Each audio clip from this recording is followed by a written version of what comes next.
पूर्व प्रधानमंत्री अटल बिहारी की 97वीं जयंती, राज्यपाल और सीएम ने अर्पित की पुष्पांजलि। कहा, अटल के योगदान को देश हमेशा रखेगा याद। 27 दिसंबर को प्रदेश सरकार के 4 साल पूरे। 27 दिसंबर को विरोध दिवस के रूप में मनाएगी कांग्रेस। कहा, प्रदेश सरकार कर्ज लेकर कर रही फिजूल खर्ची। देश के कई राज्यों में लगा कर्फ्यू, हिमाचल में 31 दिसंबर तक नहीं लगेगी बंदिशें। सीएम ने कहा, सभी जिलों के डीसी और एसपी से कर रहे बैठक। हिमाचल में उड़ने लगा सैलानियों का सैलाब। क्रिसमस और नए साल के जश्न के लिए पहुंच रहे लोग, ओमिक्रॉन से बेखौफ दिख रहे सैलानी। क्राइस्ट चर्च में यीशु मसीह का किया गया याद। कोविड महामारी से निजात के लिए की गई प्रार्थना। दुल्हन की तरह सजा चर्च। नमस्कार, बहुत स्वागत है आप सभी का साधना प्लस न्यूज में। मैं आपके साथ अस्मिता दुबे। वक्त हो चला है हिमाचल प्रदेश की खबरों का। चलिए शुरुआत करते हैं खबरों की, जहां भारत के पूर्व प्रधानमंत्री भारत रत्न अटल बिहारी वाजपेयी की आज 97वीं जयंती है। और अटल बिहारी वाजपेयी का जन्म 25 दिसंबर 1924 को हुआ था। 2014 से वाजपेयी की जयंती को हर साल सुशासन दिवस के रूप में मनाया जाता है।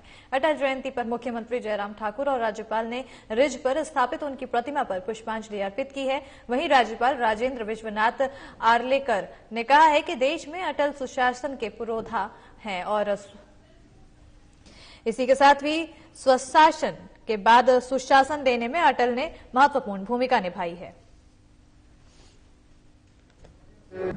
आज अटल जी की जन्म दिवस पर मैं उनको श्रद्धांजलि देता हूं और उनके इस देश के लिए एक बहुत बड़े योगदान के रूप में जो सुशासन की एक व्यवस्था को उन्हें आगे बढ़ाने के लिए जो काम किया, उसके लिए ये देश सदैव अटल जी को स्मरण करता रहेगा। और हम सब लोगों का यह सौभाग्य है कि अटल जी हिमाचल को अपना घर मानते थे। प्रधानमंत्री रहते हुए व्यस्तताओं के दौर में भी वो समय निकाल करके हिमाचल मनाली में, प्रीनी में अपने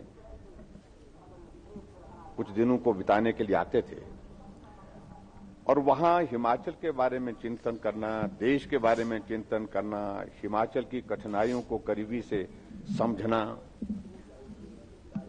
वहां पर लेखन करना, कविताएं लिखना और कविताएं सुनाना हमेशा एक कार्यक्रम का एक हिस्सा रहता ही था जब भी वो मनाली के प्रवास पर आते थे।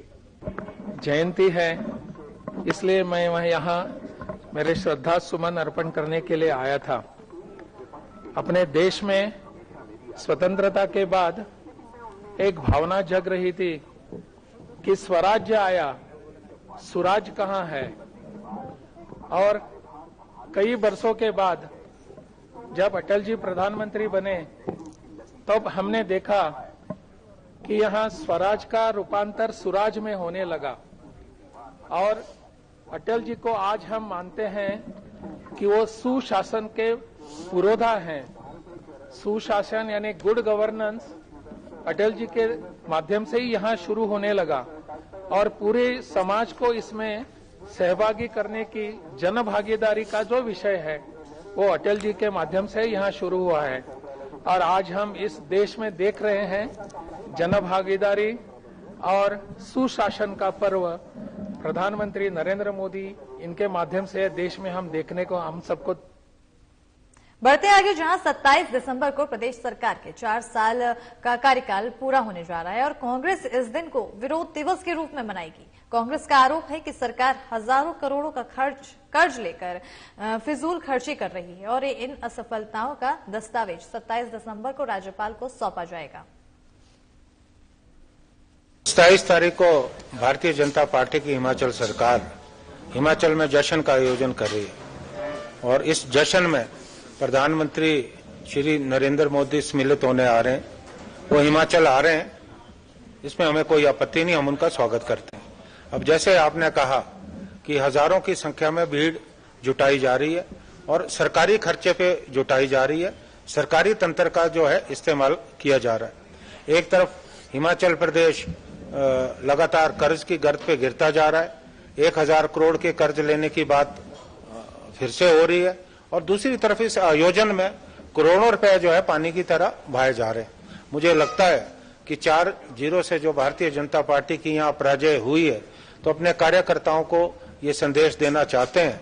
अगर ये देना चाहते हैं तो अपने पार्टी को आदेश करें ना, उन्हें निर्देश दें कि वो भीड़ जुटाएं, सरकारी तंत्र का क्यों इस्तेमाल कर रहे हैं। और दूसरा, जैसा आपने कहा कि 5 राज्यों में रात्रि कर्फ्यू लगा है और प्रधानमंत्री जी इस बात को लेकर चिंतित है कि ओमिक्रॉन को लेकर जो है कड़े कदम उठाए जाने चाहिए। और ओमिक्रॉन के खतरे के बीच देश के कई राज्यों में कर्फ्यू लग चुका है, लेकिन हिमाचल सरकार 31 दिसंबर तक बंदिशें लगाने के मूड में नहीं है। बताते चले क्योंकि क्रिसमस और न्यू ईयर के लिए हिमाचल के पर्यटन स्थल एडवांस बुकिंग के साथ पूरी तरह पैक है। दूसरा 27 दिसंबर को सरकार अपने कार्यकाल के 4 साल का जश्न मना रही है, जिसके लिए मंडी में बीजेपी पीएम की रैली की तैयारी कर रही है।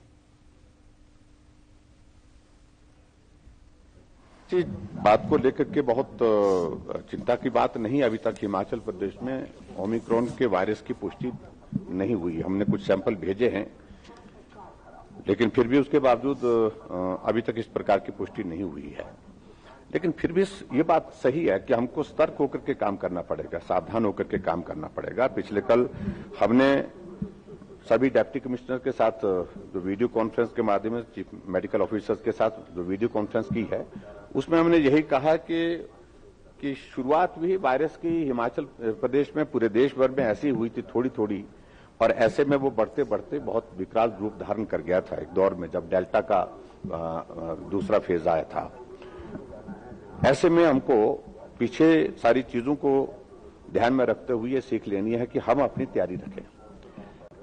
हम कोविड के मामलों को देखते हैं कि हालांकि कम हुए हैं, 405 केसेस एक्टिव केसेस इस वक्त हिमाचल प्रदेश में हैं, लेकिन फिर भी हमारी तैयारी आने वाले समय में, क्योंकि हम देख रहे हैं कि दूसरे देशों में ओमिक्रॉन के फास्ट स्प्रेड के कारण वहां स्थिति बहुत चिंताजनक हुई है।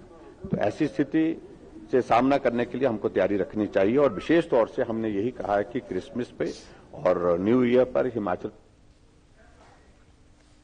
प्रदेश के डीजीपी संजय कुंडू ने शुक्रवार को सरकाघाट और हटली थाने में निरीक्षण किया है, और इस दौरान डीजीपी संजय कुंडू को सरकाघाट के विधायक कर्नल इंदर सिंह ठाकुर और बास्केटबॉल संघ के अलावा व्यापार मंडल के व्यापारियों ने सम्मानित किया। सरकाघाट सब डिवीजन के दौरे पे आया हूं और मुझे अत्यंत हर्ष हो रहा है कि मैंने अपना प्रोबेशन पीरियड सरकाघाट में किया था, जो उस टाइम बड़ा रिमोट लोकेटेड एक पुलिस स्टेशन था। लेकिन मुझे बड़ी खुशी है कि यहाँ एक पुलिस स्टेशन बन गया है, एक धर्मपुर बन गया है, एक हटली बन गया है, जहाँ एक पुलिस स्टेशन इतने एरिया को कवर करता था, आज 3 पुलिस स्टेशन। क्रिसमस और नए साल के जश्न के लिए बाहरी राज्यों से भारी तादाद में सैलानी शिमला पहुंच रहे हैं। शिमला के मॉल रोड रिज मैदान पर पर्यटकों का जमावड़ा लगा है। वहीं देश में ओमिक्रॉन के मामलों ने चिंता बढ़ा दी है। हालांकि हिमाचल में ओमिक्रॉन के मामले सामने नहीं आए हैं। सर देखिए, जैसे अभी क्रिसमस आ रहा है, तो सबसे पहले तो हमने कोई स्पेशल जो हमारे जो डीजे पार्टीज होती है, आपके जो फंक्शंस होते हैं, रात पार्टीज होती है, उस तरह का कोई भी प्रोग्राम नहीं है। बिकॉज आपका दूसरा वेरिएंट जो आ रहा है, ओमिक्रॉन जो आ रहा है, उसको देखते हुए हमने कोई भी ऐसी पार्टी कोई भी अरेंजमेंट नहीं है। बट हाँ, हमारे होटल में गाला डिनर है, लेकिन वो एक नॉर्मल है। हमारे गेस्ट तो लोग टूरिस्ट तो काफी आ रहे हैं, टूरिस्ट इस बारी तो काफी आ रहे हैं, काफी रश है। आगे भी 25 और 31 के लिए काफी ऑलमोस्ट मेरे को लगता है 80 to 100% ऑक्यूपेंसी रहनी है। पर यहाँ की इस बारी अभी शिमला में तो ऐसा कुछ नहीं है दिखाई दे रहा कि देखिए, जैसा कि आपको मालूम है कि दिसंबर जनवरी जो है पर्यटकों का सीजन होता है। यहाँ पे जो है काफी सारे पर्यटक आते हैं देश भर से। तो इसके जो है मद्देनजर जो है यहाँ पे हमने जो ये दिशा निर्देश जारी किए हैं पुलिस को और हमारे प्रशासनिक अधिकारियों को। एक्चुअली बिल्कुल खतरा है। मैं भी फैमिली के साथ आया हूँ और मास्क जरूरी है। हम लोग जहाँ पर भी निकल रहे हैं लगा रहे हैं, लेकिन अभी इसलिए नहीं लगाया हुआ क्योंकि अभी हमने एक ग्रुप फोटो करवाया था। तो मेरे को लास्ट ईयर आना था। लास्ट ईयर एक्चुअली काफी ज्यादा मतलब कोरोना का वो था, इस वजह से हम लोग नहीं आ पाए। तो ठीक है, लेकिन कोरोना का भी वेट हम कब तक करेंगे? मतलब एक फैमिली का एंजॉय भी होता है, भी मतलब ईयर एंड हो गया वेट करते करते, लेकिन दिख रहे थे कि हालात सुधरने वाले नहीं है। पूरे देश के साथ हिमाचल प्रदेश में भी क्रिसमस को धूमधाम और उल्लास के साथ मनाया गया है। शिमला के ऐतिहासिक क्राइस्ट चर्च रिज में भी सुबह 11 बजे प्रार्थना सभा आयोजित की गई, जिसमें ईसाई धर्म के लोगों ने बढ़ चढ़कर हिस्सा लिया है। पहले तो मैं सभी व्यूअर को क्रिसमस की मुबारकबाद देना चाहता हूं कि ये क्रिसमस सबके लिए आनंद और खुशियां, शांति लेकर आए। जबकि बीते 2 वर्षों में हम क्रिसमस को नहीं मना पाए कोविड के रहते हुए, तो इस बार भी हमने क्रिसमस को इतनी धूमधाम से नहीं मना पाए। बाकी चर्च को डेकोरेट किया है, प्रेयर्स की गई है। 22 तारीख को हमने यहाँ कैंडल लाइट सर्विस का आयोजन किया था, जिसमें हमने कैरल्स, क्रिसमस कैरल गाए थे और प्रार्थनाएं की थी। और आज भी 25 दिसंबर को 24 की जो मिडनाइट सर्विस होती है वो भी नहीं की है, क्योंकि कोविड के रहते हुए, क्योंकि यहाँ पर जब टूरिस्ट जो मोब आता है शाम को तो उसको कंट्रोल करना मुश्किल होता है, तो मिडनाइट हमने नहीं की है। अभी दिन में हम 11 बजे आराधना कर रहे हैं, जिसमें क्रिसमस कैरल गाए जाएंगे, प्रार्थनाएं विशेष की जाएगी, क्रिसमस की बधाई दी जाएगी। और हम आशा करते हैं विश्व प्रसिद्ध शक्तिपीठ श्री ज्वालामुखी मां के अन्य भक्त जेबीडी ग्रुप के चेयरमैन भरत कपूर मां ज्वालामुखी के पवित्र ज्योतिषों के दर्शन के लिए पहुंचे हैं। बताते चले कि उन्होंने इस अवसर पर हर साल की तरह इस साल भी मां ज्वाला का वार्षिक कैलेंडर 2022 मां के चरणों में अर्पित किया है। माता रानी जी की असीम कृपा है हमारे परिवार पर, हमारे जेबीडी ग्रुप पर और हमारे जेबीडी परिवार पर। और ये जेबीडी परिवार को जो सेवा है, ये मदन लाल शर्मा जी चिंतपूर्णी में मंदिर अधिकारी होते थे, उनके समय में हमें मिली थी। और वहां से फिर वो नैना देवी जी, उनका हस्तांतरण हुआ, तो वो फिर नैना देवी जी भी उन्होंने हमारे को सेवा दी है।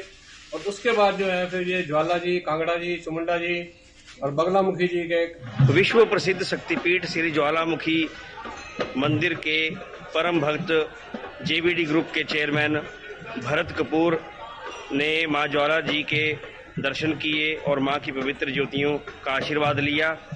उन्होंने हर वर्ष की भांति इस वर्ष भी मां ज्वाला का कैलेंडर 2022 का श्रद्धालुओं के लिए निःशुल्क ज्वालामुखी मंदिर में अर्पित किया है। और उनकी आस्था है कि वे मां ज्वाला के दरबार में ऐसे ही सेवा करते रहें, और उनकी ओर से सभी को नववर्ष की शुभकामनाएं भी दी गई। और इसी के साथ हिमाचल प्रदेश की खबरों में फिलहाल इतना ही। देखते रहिए साधना प्लस न्यूज। नमस्कार।